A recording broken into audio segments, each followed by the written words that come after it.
data-data yang Prof buka ini adalah data-data yang selama ini saya sendiri tak pernah belajar. Okay.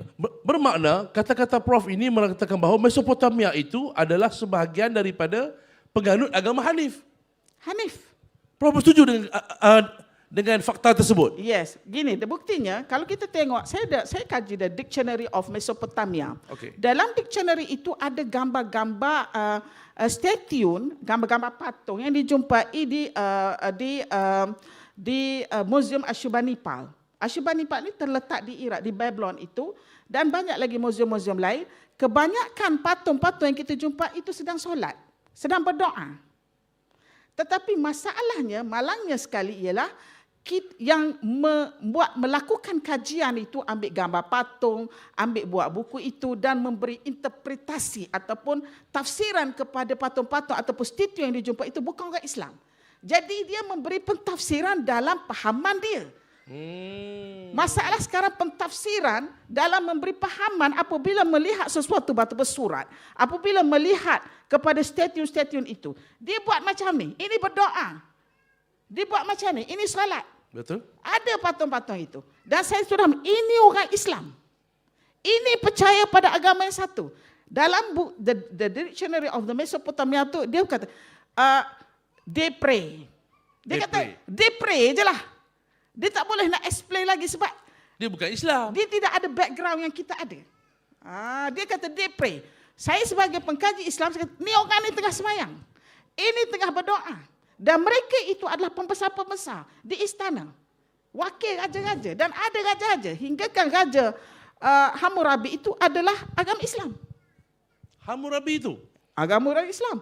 Hammurabi itu adalah orang yang percaya kepada Tuhan yang satu. Dia adalah monoteis. Dan kita jumpa batu bersurat dia. Batu bersurat Hammurabi ini masih ada lagi dibawa ke Museum Louvre di Perancis. Dia tinggilah dia dalam bentuk batu hitam, dalam bentuk jari. Jadi dia tulis kat situ semua hukum-hukum kaedah syariah, kanun, jenayah.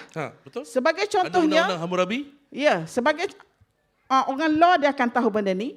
Maksudnya law ataupun undang-undang syariat itu sudah ada ketika zaman Hammurabi. Sebagai contohnya, jangan membunuh. Bunuh dibalas bunuh. Itu qisas. Qisas, betul. Jangan menderhaka kepada ibu bapa. Jangan melihat kepada rumah jiran lebih dari sepatutnya.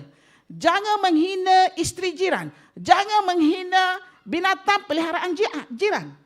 Sudah ada. Mesopotamia? Yes. Dan satu lagi dia kata, jika anda ada mempunyai hamba abdi, selama 7 tahun, anda mesti membebaskan hamba abdi itu. Dan maklumat ataupun catatan ini telah disebut di dalam Ten Commandments. Ten Commandments, dalam Torah, dia kata itu adalah daripada Nabi Musa AS. Sepaham saya, bila Nabi Musa AS turun daripada gurun Tur Sina itu, dia telah memecahkan, dia telah hempaskan 10 alwah yang dia dapat itu. 10 alwah. Alwah itu dalam bentuk kepingan batu.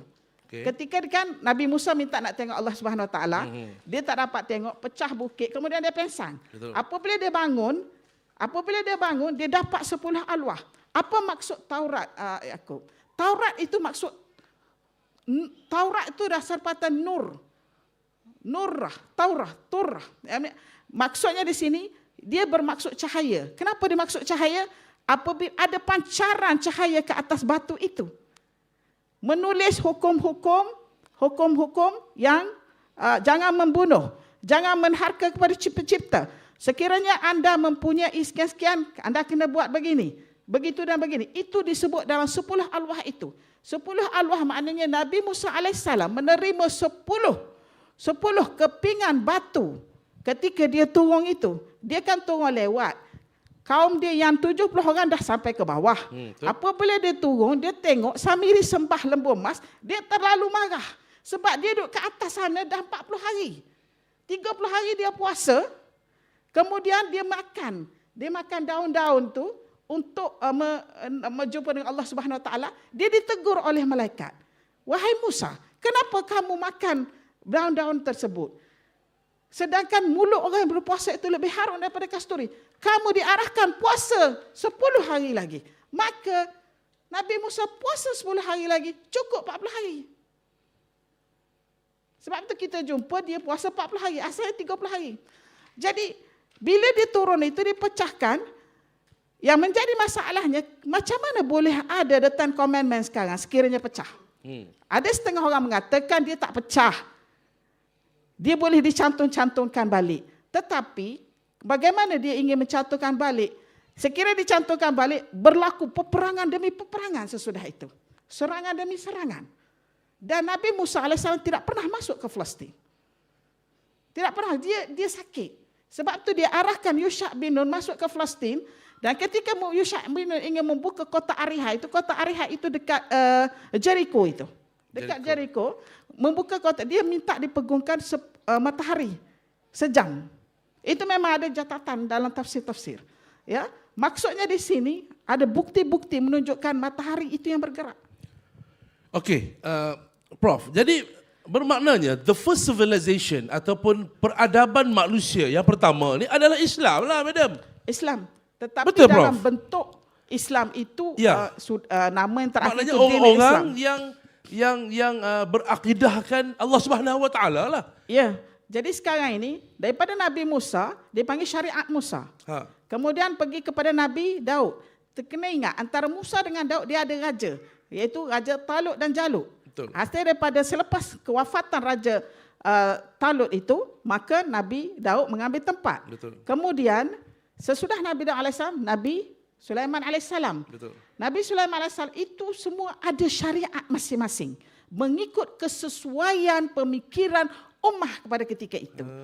Kemudian daripada Nabi Sulaiman AS kan, dari Sulaiman 980 BCE. Maknanya dia nak turun kepada Nabi Isa AS 1 AD itu melalui lebih kurang 1000 tahun. Betul. Jadi dalam masa 1000 tahun mempunyai nabi-nabi yang ramai. Betul. Dan kebanyakan mereka daripada, boleh katakan mereka kesemuanya daripada Bani Israel alaihissalam. Bani Israel. Jadi Bani Israel ini adalah keturunan daripada anak Nabi Yakub tadi. Betul. Bagaimana pula Yahudi? Pada kajian saya, Yahudi ini adalah orang di luar Bani Israel itu. Orang yang datang daripada berbagai-bagai tempat, nak duduk di Palestin, nak duduk berdekatan dengan Bani Israel. Yang mana keturunan Nabi-Nabi. Yahudi- Kalau dia berkahwin, tak ada masalah. Itu kita tidak bincang itu. Kita bincangkan darah asal itu. Yahudi bukan Israel. Bukan Pahaman Bani saya- Israel. Bukan. Pahaman saya, Bani Israel adalah anak-anak Nabi Yakub alaihissalam dan anak cucu dia tu. Yahudi ini orang luar yang datang untuk berdekatan dengan para anbiya. Dan mereka ini pada peringkat awal berbagai bangsa, daripada Rom, daripada Habsyah, daripada Babylon, daripada Parsi. Mendekati Bani Mendekati Israel ini. di kalangan sebab nak duduk dekat Nabi-Nabi. Sebab Bani Israel ramai anbiya. Keseluruhan daripada Bani Israel itulah anbiya. Jadi itu yang saya faham. Sebab itu saya meletakkan Yahudi itu satu istilah ataupun ideologi. Dia macam kapitalis. Betul. Macam kapitalisme, macam komunisme. Satu pemikiran. Satu pemikiran. Dan Fahaman. akhir-akhir ini, hujung-hujung dunia, ada orang mengaku mereka itu Israel. Zionis lah. Itu satu ciptaan sebenarnya. Betul. Mereka mencipta untuk mengambil Palestin itu. Sebenarnya Palestin itu pusat segala rahsia. Ustaz Amin, Datuk Amin tahu benda ni. Pusat segala rahsia. Okey, Prof. So maknanya Nabi Musa dia ada Taurah, Nabi Daud dia ada Zabur, sehingga Nabi Isa dia ada Injil, sehinggalah Muhammad sallallahu alaihi wasallam Quran. pelengkaplah kepada perjalanan Yes. manusia yang Allah Taala cipta daripada Nabi Adam ni. Ya, sebab Allah Ta'ala tak boleh menurunkan Quran di zaman Nabi Isa. Ha. Tak boleh nak turun Quran di zaman Nabi Nuh, Nabi Daud dan sebagainya, Nabi Musa. Tak boleh sebab Quran itu tinggi. Sekiranya diturunkan Quran kepada Nabi Musa alaihissalam, umatnya tak boleh terima.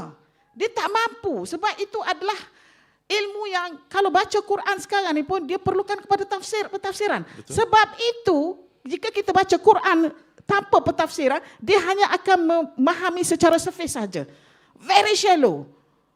Dia kena faham dari sudut, macam saya sebut, makana Ibrahimu Yahudiyan wala Nasraniyan.